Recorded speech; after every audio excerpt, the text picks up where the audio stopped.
again. I hope you had a great time with the last lesson. Let's move on to lesson 59. Today we are reviewing 41, 42, 43, 44, and 45. Okay, number 1/41. God goes with me wherever I go. How can I be alone when God always goes with me? How can I be doubtful and unsure of myself when perfect certainty abides in Him? How can I be disturbed by anything when He rests in me in absolute peace? How can I suffer when love and joy surround me through Him? Let me not cherish illusions about myself. I am perfect because God goes with me wherever I go. Now, that might sound cheesy to you. I might have said that in the original lesson. I cannot remember. But it's true. And remember, God can be called your higher self. And so if that sounds better to you, then use that. And remember, God is love. So love goes with you wherever you go. You don't need to be in a relationship to get love. You don't need your parents' approval to have love. The love that you desperately want and crave and need and are looking for in all these things outside of yourself is in you. It's in there already. It's deep down inside.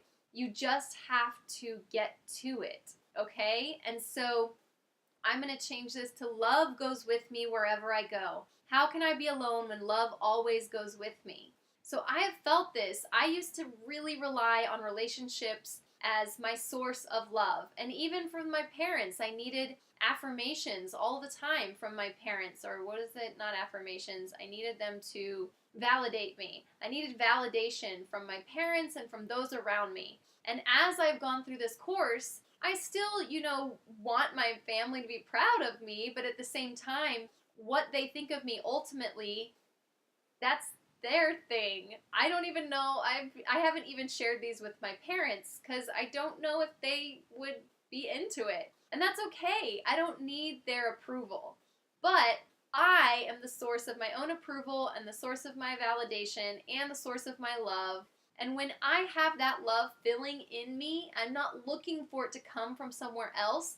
I'm then able to give it to others, which is a really great feeling. Giving is better than receiving. And when you give, you receive. So there you go. Remember that one. I put a little note here. Feeling alone, doubtful, unsure, disturbed, suffering, then you are listening to the ego and not the Holy Spirit or the higher self. Get quiet. Find the peaceful place within and be filled with love, joy, and comfort. And that's the truth, guys. That's absolutely what happens. So when you notice you're feeling lonely, it's not the time to get down on yourself and be like, dang it, I'm feeling lonely. That must mean I'm with my ego right now. It's like, okay, no, remember, we're those scientists and those detectives that go, I sense I'm feeling lonely. That must mean that I am disconnected right now. I'm going to take some time to reconnect with my higher self. Remember, appreciation is a nice, quick way to get there. Okay. Number 2/42. God is my strength. Vision is His gift. Let me not look to my own eyes to see today. Let me be willing to exchange my pitiful illusion of seeing for the vision that is given by God. Christ's vision is His gift, and He has given it to me. Let me call upon this gift today so that this day may help me to understand eternity. So Christ's vision is the vision that comes when you are coming from a place of love. Christ was the ultimate example in how to live a life from a place of love and a place of no judgment. Remember when the story of him seeing the prostitute or something, and he writes something in the sand, and then nobody throws a stone at her and all the people left because guess what? We all have done stupid shit. And that's what Christ was basically trying to say. None of you are perfectly perfect. Okay, we are perfect, but in our human form, we all have made mistakes. And so the way she was living her life, they don't know what drove her to that. They don't know where she came from or what happened to her as a child or a young woman that caused her to go into this line of work. And you don't either. None of us know each other's story. And we can get to know other people when we drop those judgments, come from a place of love and just get to know one another. But even then, oftentimes, we don't even know our true motivations. There are so many examples in my life where I did something and I didn't really even know why I did it. And maybe I still don't know why. Or sometimes understanding comes years later. So, vision comes where we see without that judgmental perception.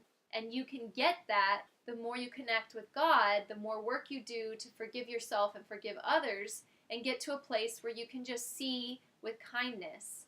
And it's not going to be perfect at first. I still do stupid stuff, and I've been working on this for 2 years. It takes time, it takes practice, and you have to continually forgive yourself. It's a process. Okay? All right. Number 3/43. God is my source. I cannot see apart from him. I can see what God wants me to see. I cannot see anything else. Beyond his will lie only illusions. It is these I choose when I think I can see apart from him. It is these I choose when I try to see through the body's eyes. Yet the vision of Christ has been given me to replace them. It is through this vision that I choose to see. And so it's like when you're seeing with your heart, when you're seeing from a place of understanding, a place of caring, a place of wanting to accept and love. If you are looking on something or someone, some situation, and you're looking at it from a place of fear or worry or anger or judgment, you are not seeing clearly. You are seeing with your body's eyes what is right there. You're not looking for guidance or information to help you just care. Okay, 4/44. God is the light in which I see. I cannot see in darkness. God is the only light. Therefore, if I am to see, it must be through him. I have tried to define what seeing is, and I have been wrong. Now it is given me to understand that God is the light in which I see. Let me welcome vision and the happy world it will show me. So remember, God being love. Love is the light in which I see. So when you are in that state of appreciation and your heart is filling with appreciation and gratitude and love, you feel lighter, but also light. Like I feel like an actual light is coming from me. And people will say when you're walking down the street and I'm just in a really great place, like, gee, you seem really bright today. And it's like, yeah, it's like your whole body's glowing almost. Maybe it really is. I don't know. I can't like see auras or anything like that. That would be cool. Maybe I will one day. So you can't see in darkness. And the darkness are those dark thoughts, those dark feelings of anger and fear and worry and judgment. That's darkness. You can't see then.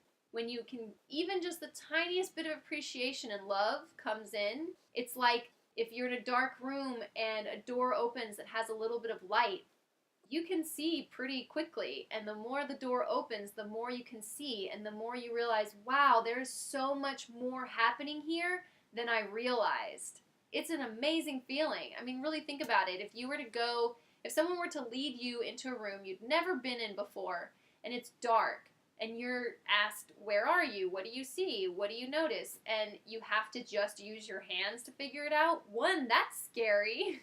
2, you might get hurt. 3, you're probably not going to have a very accurate idea of what's in there. Light comes on and boom, you can see everything. And suddenly there's so much more appreciation or understanding, and it's pretty cool. Thanks for that analogy, higher self. All right. 5/45.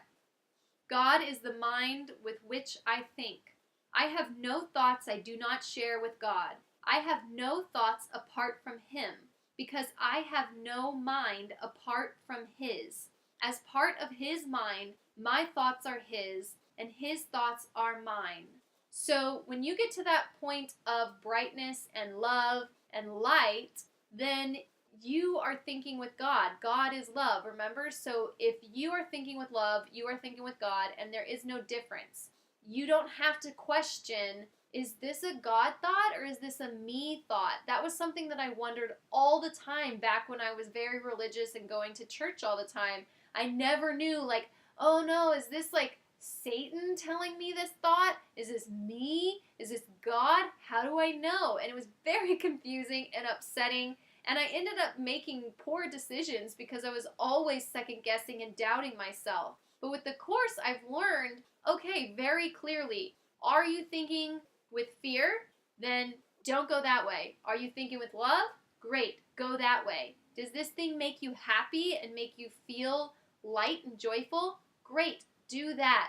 Because you'll find that if you're really following light and love and joy, you're probably making good decisions for yourself. There are times when I'll look at the menu at a restaurant and I might have initially thought, man, I really want this greasy cheeseburger. But then when I look at it and I really think about it, I don't want it. I actually am drawn to something else that ends up being more delicious and healthier for me. Granted, there are times when my body is leading me towards something or just the happiness within me is leading me towards something that maybe isn't healthy for me, but it's something that I'm really going to enjoy and be happy eating in that moment. And so I just enjoy it and I just say, okay, great, this is what I'm having now, and I'm going to savor it and just have a good time with this meal. So that's just like a simple example, but you have no thoughts apart from Him. So any thoughts you have that are negative and dark, those are not with God, and they aren't real thoughts, and you can let them go. All right? So that's the end of lesson 59. Good luck. Let me know how it goes, and I will see you tomorrow for the last part of our review section, number 60. Take care.